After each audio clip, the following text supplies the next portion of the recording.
은혜의 주 하나님, 복된 주일을 저에게 허락하여 주셔서 아침부터 이 시간까지 사랑으로 저희들의 마음과 발길을 주님 전으로 인도하여 주신 은혜에 감사드리며 전능하신 하나님께 찬양과 영광을 돌립니다. 저희들 주님께 영광이 되는 예배를 드리기를 원합니다.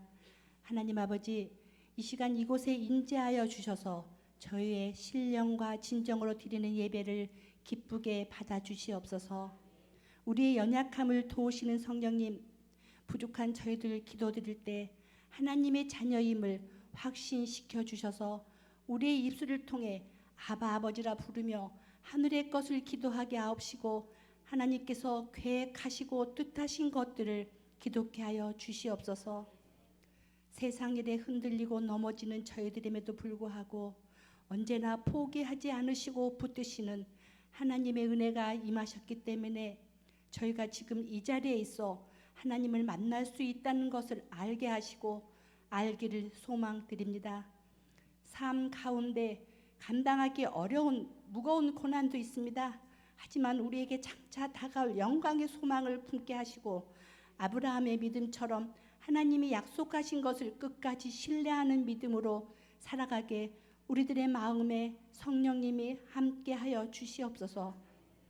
우리의 죄를 대속하여 주신 주님, 주님의 귀한 생명을 우리 죄의 대가를 대속하여 주심으로 유일한 중보자 되어주신 예수님, 구원의 길은 오직 예수 그리스도 한 길뿐임을 기억하게 하셔서 아직까지 복음을 듣지 못한 이들의 복음 열매를 맺을 수 있도록 마음을 다해 진심으로 기도하는 성도들로 살아가게 인도하여 주시옵소서.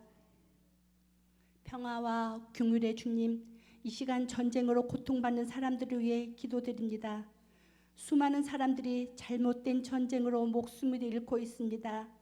주님, 그들을 긍휼히 여기사 전쟁의 포화가 속히 사라지게 하시고 고통받는 백성 위에 소망의 빛을 주시고 은혜의 단비를 내려주시옵소서. 그래야 기쁨의 주 하나님, 우리에게 기쁨을 주시는 주님을 찬양합니다. 언제나 찬송하며 기뻐하며 감사했던 바울처럼 저희들의 영안을 열어주셔서 그리스도의 피 아래 우리의 허물을 보게 하시고 주님을 보게 하옵소서. 항상 기뻐하고 쉬지 않고 기도하며 모든 일에 감사하며 주의 음성에 순종할 수 있는 믿음도 결단도 허락하여 주시옵소서. 한 해를 마무리하며 소원합니다. 지금까지 우리와 함께 걸어주신 귀하신 우리 주님, 눈에 보이던 것을 따라 내 맘대로 살아왔으나 보이지 않아도 주님께 순종하는 믿음 허락하시사 하나님의 방법으로 더욱 겸손히 순종하는 마음 주시옵소서. 때를 따라 주시는 그 손길에, 때를 따라 도우시는 은혜에 오늘도 내일도 주님의 섭리 안에 살아갑니다. 오늘도 생명의 말씀을 전하시는 목사님을 기억하시고 권세 있는 주님의 손으로 붙드시는 능력의 말씀을 전할 수 있도록 이끌어 주시고 그 말씀을 듣는 저희들도 말씀을 통하여 이곳에 인재하신 주님의 손길로 위로받는 시간 되게 하여 주시옵소서. 예배의 시종을 주님께 의탁합니다. 언제나 놀라운 은혜로 함께 하실 것을 믿사오며 알파와 오메가이신 예수 그리스도 이름으로 기도드립니다. 아멘.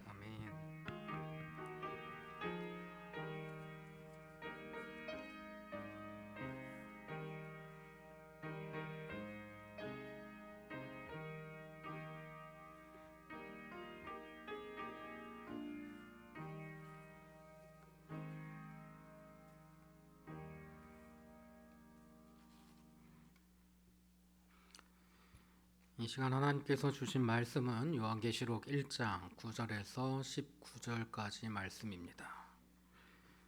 요한계시록 1장 9절에서 19절까지의 말씀, 제가 가진 성경으로 신약 399쪽입니다.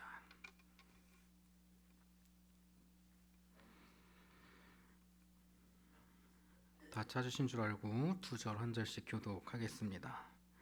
나 요한은 너희 형제요 예수의 환난과 나라와 참음에 동참하는 자라. 하나님의 말씀과 예수를 증언하였으므로 말미암아 반모라 하는 섬에 있었더니 주의 날에 내가 성령에 감동되어 내 뒤에서 나는 나팔 소리 같은 큰 음성을 들으니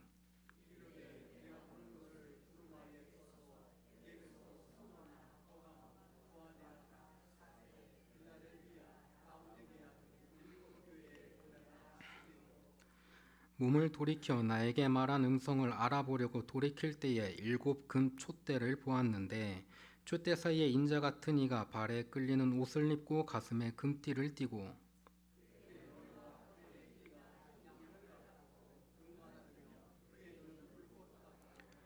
그의 발은 풀무불에 단련한 빛난 주석 같고 그의 음성은 많은 물소리와 같으며 그의 오른손에 7별이 있고 그의 입에서 좌우에 날성검이 나오고 그 얼굴은 해가 힘있게 비치는 것 같더라.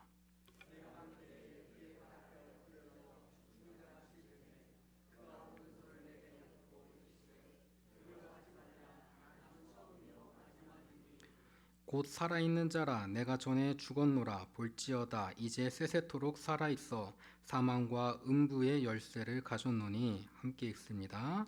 그러므로 내가 본 것과 지금 있는 일과 장차 될 일을 기록하라. 아멘. 오늘 주어진 말씀을 통해서 귀한 은혜가 함께하기를 간절히 축원합니다. 철학을 배우다 보면 동양 철학과 서양 철학이 있죠. 근데 약간 그 두 문명 사이에 그 철학의 여러 가지 비슷한 점도 있고 다른 점도 있는데 다른 점 하나를 생각해 보자고 하면 약간 제가 생각할 때는 그거 같아요. 서양 철학에서는 시작이 있고요, 끝이 있습니다. 시작이 있고 끝이 있어요.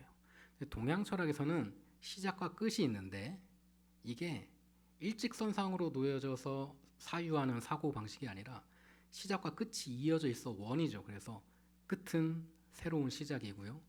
시작은 무언가의 끝에서 시작한다 이렇게 이야기합니다. 그래서 그거 가지고 이제 많은 문학적 표현들이 나타나지요. 새로운 세상은 하나의 세상을 파괴해야 시작한다. 어디서 나와요? 데미안 보면은 한 생명이 세상에 나오기 위해서는 알껍질을 깨부시고 나와야 된다 그렇게 이야기하지 않겠어요? 무언가 새롭게 시작하는 것은 어떤 것의 종말, 어떤 것의 끝나는 것을 시작으로 진행되어지지요. 우리가 꿈꾸는 것 중에 하나가 무엇입니까? 하나님 나라가 이 땅에 임하게 하옵소서. 하나님 나라가 이 땅에 임하게 하옵소서. 주님, 하나님 나라가 제가 보는 곳에, 제가 사는 곳에, 이곳에 있길 원합니다. 주님, 하나님 나라가, 우리가 교회가 하나님 나라를 미리 체험하는 곳인데 우리 교회에서만 하나님 나라를 체험하는 것이 아니라 우리 교회의 한계를 벗어나고 범위를 넘어서서 우리 나라를 떠나서 전 세계가 하나님의 나라가 되길 원합니다. 이렇게 우리가 많이 고백하지 않습니까? 하나님 나라가 시작된다는 건 뭐예요? 이 땅의 악한 것의 종말을 고하면서 시작하는 겁니다. 많은 사람들이 종교에서 말하는 종말에 대해서 어디선가 메테오가 날라오고 화산이 터지며 인간의 욕심에 의해서 핵폭탄이 날아다니고 그런 거 생각하는데요. 성경에서 말하는 종말은 그런 종말이 아니에요. 이 땅의 악한 것에 대한 종말을 고하는 것이죠. 우리가 그런 종말을 고하기 위해서 끊임없이 기도하고 노력하고 눈물을 흘리고 무릎 꿇어야 한다는 것이 당연할 거예요. 오늘 이 이야기를 통해서 우리가 함께 보고자 하는 것, 알파와 오메가가 되시는 하나님, 예수님, 그분께서 우리에게 오늘 주어진 말씀을 통해서 무엇을 이야기하시고자 하는가 한번 질문을 던져보자는 겁니다. 예전에 보면은 올해가 몇 년입니까? 2024년이죠. 연호라고 하죠. 연호. 우리는 이제 서기로 2024년이다 하는데 예전에 이제 중국에서는 천자라고 말합니다. 뭐 하늘에 뭐 아들인지 어쩐지 잘 모르겠지만 그 양반은 내가 천자이니 내가 쓰는 걸 연호로 사용해야 된다 해서 뭐 누구 몇 년, 누구 몇 년 이렇게 하죠. 보면은 이 연호를 사용한다고 하는 것이 어떤 의미가 있는지를 한번 잠시 생각해 보고자 합니다. 보통 이 연호를 사용함은 그때 당시에 가장 권력이 큰 사람의 이름을 가지고 연호를 만들어요. 그래서 뭐 조선에서도 보면은 그런 거죠. 뭐 누구 몇 년, 누구 몇 년 이렇게 쭉 나오는데 근현대적 의미의 제국주의 국가와 주권을 전적으로 부정당한 식민지 국가 간의 관계 속에서 이게 성립해요. 무슨 말이냐? 지배하는 자의 연호를 쓴다는 것은 지배당하는 사람의 입장에서는 그 지배에 순응한다는 것을 표현하는 것을 의미해요. 내가 한국 사람인데, 대한민국 사람인데, 조선의 왕이 있는데 그 조선의 연호를 사용하지 않고 중국의 연호를 사용하고 있다면, 예전에 그 있잖아요. 사대주의 뭐 하면서 중국을 뭐 우리의 아버지로 삼는 여전히 그런 말을 하면서 중국의 지배가 당연하고 거기에 내가 순종한다고 고백하는 것과 마찬가지라는 거예요. 그래서 연호가 됐든 이름이 됐든 우리에게 가지고 있는 의미가 굉장히 큽니다. 그 이름으로 인해서 그 존재가 정의되어지기 때문이에요. 일제시대 때 왜 일본 사람들이 우리나라 사람들의 이름을 바꿔치우려고 합니까? 일본 사람 이름으로 바꾸려고 합니까? 우리나라의 문화를 없애며 존재 자체를 없애기 위해서였어요. 제 예전에 고향에 보면은 동네 이름이 이제 우금이라고 하는 곳이 있어요. 근데 그게 이제 한자로 된 동네 이름인데, 예전에 보면은 순 우리말 동네 이름이 있잖아요. 여기도 보니까 저번에 이제 뭐 장로님 얘기하시는 거 보니까, 뭐 권사님 얘기하시는 거 보니까 요 동네도 이쁜 이름 많더라고요. 뭐 많은데 그 우금이라는 곳이 순 우리말로 마당바우였어요. 이쁘죠? 뭔 말인지 모르겠죠? 마당바우래요. 예, 우리나라에서는 용이라고 하는 걸 미르라고 하죠. 그런 것처럼 순 우리말로 되어진 것들이 있는데 일제 시대를 겪어가면서 우리 순 우리 문화가 사라져 버리게 되었어요. 왜 그렇습니까? 일제의 주권에 의해서 우리 주권이 무시당하고 강탈되었기 때문이에요. 그래서 우리가 나로서 존재하는 것이 얼마나 중요한지를 이야기하고자 하는데, 중국에서 말하는 그 연호라는 것에 우리나라도 따를 때가 있었단 말이에요. 그러면은 우리나라의 존재가 폄훼되고 결국에는 그 중국 문화에, 중국에, 그리고 그 유교 사상에 물들어서 거기에 승복하는 세상이 되어졌다는 걸 의미합니다. 그런데 지금 우리는 뭘 쓰고 있어요? 2024년이라며. 이게 어디서 나온 숫자입니까? 예수님께서 태어나신 숫자라고 이야기하잖아요. 예수님의 탄생을 기억하면서 2024년이나 지났어요. 2024년이나 지났는데 거의 뭐 엄청난 시간이 지나버렸죠. 그런데 과연 우리는 지금 예수님의 연호를 사용하고 있는데, 우리는 과연 예수님의 질서와 예수님의 통치에 순응하는 삶을 살고 있냐라는 거죠. 과연 어떻습니까? 요한계시록은 우리에게 무엇을 말하고자 하는 것일까요? 요한계시록은 1세기 전후 로마 시대에 엄청 극심하게 박해를 당하던 시기에 쓰여진 책입니다. 그 엄청난 고난과 박해 속에서 희망을 선포하는 신앙 고백이 요한계시록이라고 볼 수 있어요. 그 처절한 박해와 고난으로 사람들은 자신의 신앙과 기도를 마음대로 표현하지 못했어요. 우리 예전에 보면, 요즘은 좀 많이 안 하지만 옛날에 자동차 보면 이렇게 뒤에 물고기 이렇게 있지 않습니까? 예. 그게 뭐예요? 예, 교회 다니는 사람이래요. 예수님이 메시아이십니다, 그리스도십니다, 이 고백 아니겠어요? 근데 그걸 보면 저 차 교회 다니는 사람 차인가 보다. 보면 자연스럽게 그렇게 되던 시절이 있었죠. 마찬가지로 왜 그 문양을 썼을까? 내가 예수님을 나의 주인으로 고백하면 어떻게 돼요? 불려가서 끌려가서 채찍질 당하고 매질 당하고 죽임 당하는 게 그때 당시였기 때문에. 하지만 그렇다고 내가 고백을 하지 않을 수는 없고, 저들이 알지 못하는 비밀한 표현으로 하나님에 대한 고백, 예수님에 대한 고백을 하는 거예요. 요한계시록은 그러다 보니 상징적인 것들이 너무나 많은 겁니다. 로마 사람들은 모르고 우리만 알아야 돼. 그런 게 요한계시록이었던 거예요. 그래서 굉장히 비밀하고 상징적인 것들이 많은데, 우리가 그 배경을 이해하고 요한계시록을 좀 살펴보면 좋을 것 같습니다. 우리가 이 초점을 알아야 요한계시록의 내용을 올바르게 이해할 수 있기 때문이지요. 오늘 우리가 함께 읽은 본문 말씀은 요한계시록의 서두의 한 대목으로 계시록의 저자인 요한이 그리스도로부터 말씀을 받는 장면입니다. 요한은 유배지 반모섬에서 계시를 받았습니다. 그리고 그 계시를 7교회에 전하도록 명령을 받았어요. 그리스도께서 현현하시어 말씀을 전하신데 그분의 영광이 놀랐습니다.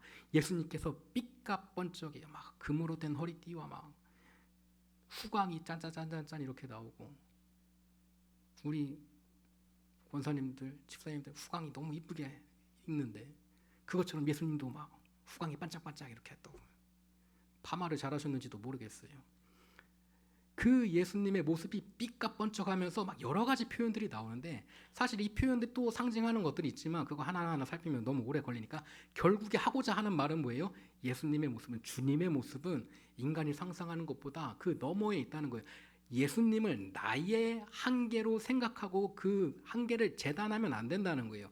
내가 생각하는 것 이상의, 내가 생각하는 것보다 높은 곳에, 내가 생각하는 것보다 더 놀라운 곳에 예수님이 계시고 그곳에서 우리에게 가르침을 주시고 믿음의 길로 인도하신다는 거예요.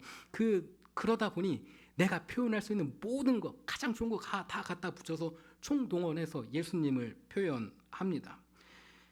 오늘 이 말씀은 거기에 더해서 그러다 보니 예수님은 그냥 되게 좋은 분인 걸로, 그걸 일단 그냥 가볍게 넘어가자면 그런 게, 내가 생각할 때 나를 구원하신 분, 좋은 분, 여러 가지 의미가 있겠지만 내 인생에 큰 의미가 있고 좋은 분이에요.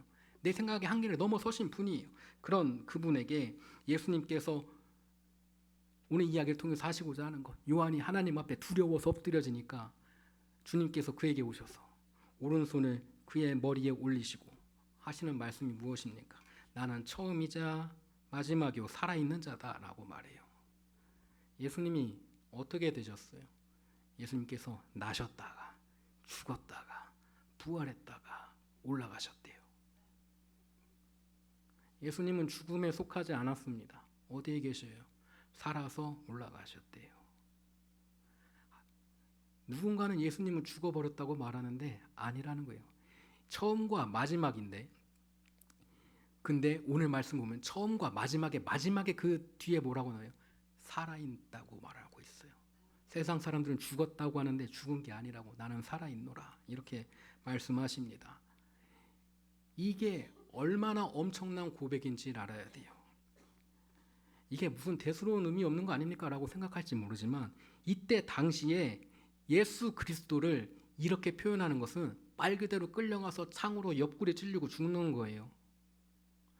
로마 황제가 최고예요 라고 말하던 시대 아닙니까? 당시에 황제가 최고라고 말하던 그 시대에서 황제가 최고가 아니다.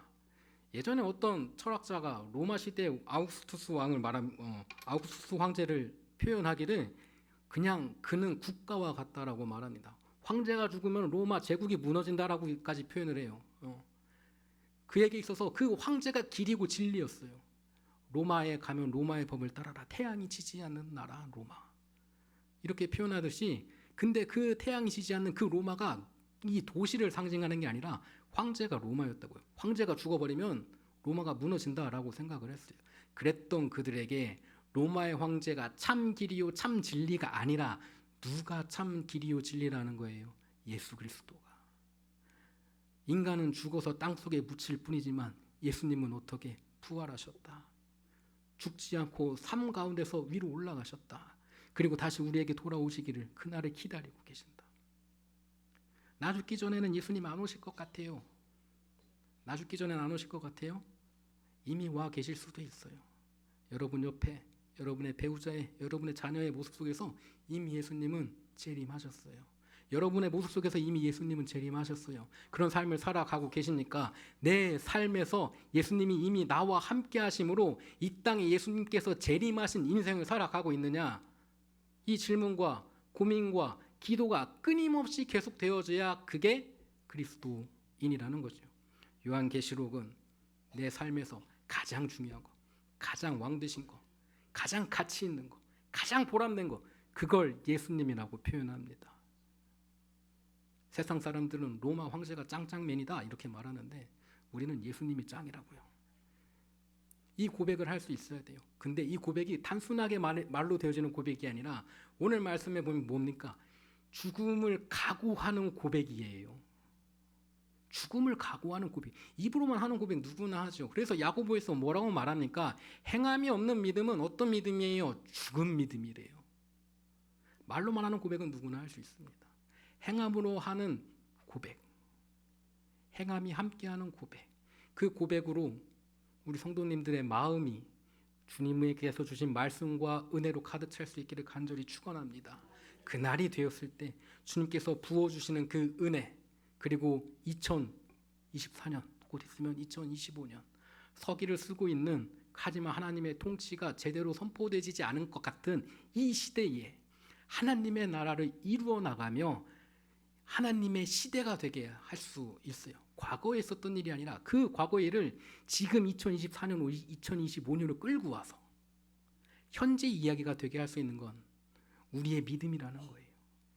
그걸 앞에서 이끌어 가신 분이 누구예요? 예수 그리스도라는 거예요. 그러니 우리는 그 예수님을 뒤따라가는 은혜가 함께하길 바랍니다. 이 땅을 변화시킬 수 있습니다. 못할 것 같아요? 할 수 있어요. 예수님께서 하셨어요. 그러니 예수님의 뒤따라가는 우리도 뭘 할 수 있어요? 세상을 바꿔나갈 수 있습니다. 변화시킬 수 있어요. 이 땅에 하나님의 나라를 이룰 수 있습니다. 불가능하다고 생각하지 마세요. 예수님께서 이미 하셨어요. 불가능을 가능케 하셨고 안 되는 일을 주님께서 이미 완성시키셨어요. 우린 그냥 그 길을 걸어가기만 하면 돼요. 얼마나 감사합니까? 거저 주어진 은혜입니다. 이 은혜에 감사함으로 신앙생활을 나갈 수 있는 저와 여러분이 되기를 간절히 축원합니다. 다 같이 기도합니다. 사랑과 은혜 주니 감사합니다. 오늘 주어진 말씀 통해서 이 땅의 시작과 끝이 되시며 내 모든 인생의 주인 되시는 주님을 고백합니다.